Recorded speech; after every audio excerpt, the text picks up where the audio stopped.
Welcome back to Inspire Talks. Listen closely, because this story might change your mood, your mindset, maybe even your path. Title: Always Be Confident. The Journey of Rhea. Confidence doesn't arrive like a sudden miracle. It grows quietly, breath by breath, choice by choice. This is the story of Rhea, a girl who lived most of her life in the shadows of self-doubt, until life pushed her to discover the fire hidden inside her. The story. Rhea was the girl who always sat in the second last row. Not the first row, it felt too bold. Not the last row, it felt too obvious. She chose the middle, where nobody noticed her and she could disappear without questions. She wasn't weak. She wasn't less intelligent. She wasn't incapable. She was simply a prisoner of her own fear. Whenever teachers asked questions, she knew the answers, but never raised her hand. Whenever someone talked confidently on stage, she wished she could be like them. Whenever opportunities came, she stepped back, whispering to herself, "What if I mess up? What if they laugh at me?" Confidence. The simple thing everyone praised in others, but Rhea never found in herself. The moment that changed everything. One morning, her college professor made an unexpected announcement. Today, each student will come to the front and speak for 2 minutes. Rhea's heart dropped. Her throat tightened. The world started spinning around her. She whispered to her friend, "I can't do this.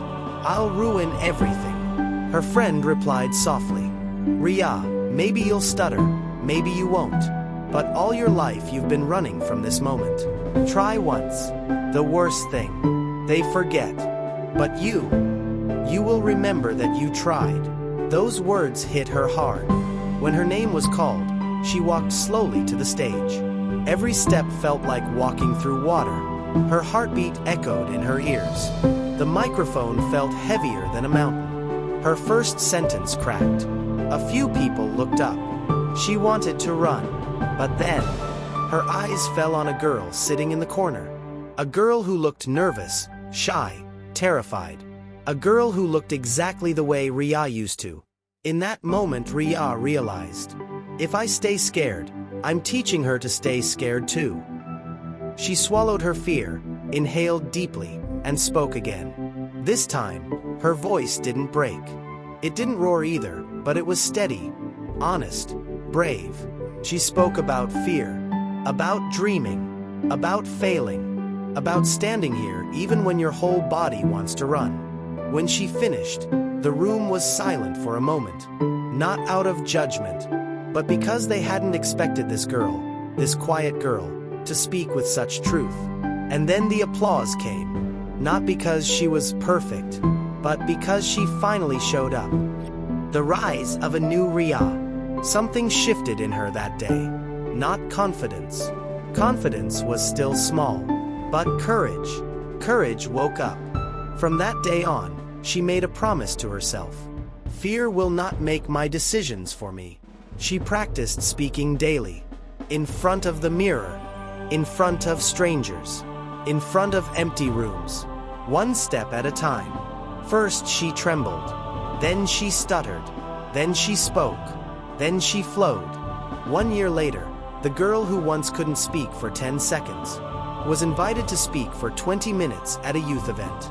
And when she stood on that stage, she looked around and felt no fear. Just pride. Just gratitude. Just power. After the event, her professor approached her with a smile. "Rhea, remember, confidence doesn't come when you become perfect. Confidence comes when you decide your fear doesn't get to control your life." Rhea smiled because now she understood. Confidence is like a fire. You don't wait for it to appear. You build it, spark by spark, choice by choice. That night, she stood in front of the mirror and said, "I am enough." And for the first time, she believed it. Moral of the story. Confidence is not the absence of fear. It is the decision to act even while fear is whispering in your ear. Every time you choose courage over comfort, you build a stronger, braver, unstoppable version of yourself. So don't wait to feel ready. Take the step, and confidence will follow. If this story touched your heart, then let your finger do one small thing. Hit that like button. And if you want to walk with me in more such journeys, then subscribe. Our next story might just find you before you find it. Thanks for watching. Love you. Bye-bye.